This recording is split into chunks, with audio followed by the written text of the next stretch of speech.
Hello, chiddlers. BFG here. We's going to have an interesting babblement about a serious and snitching subject. If you have to sneeze or cough, you should do it into a snozzle rag, or as you chiddlers like to call it, a facial tissue. If you don't have a facial tissue or snozzle rag around, then you should sneeze or cough into your shirt sleeve, right at your elbow.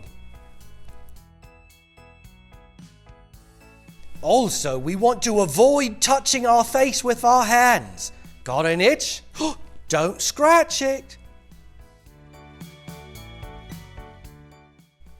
Stay safe, chiddlers.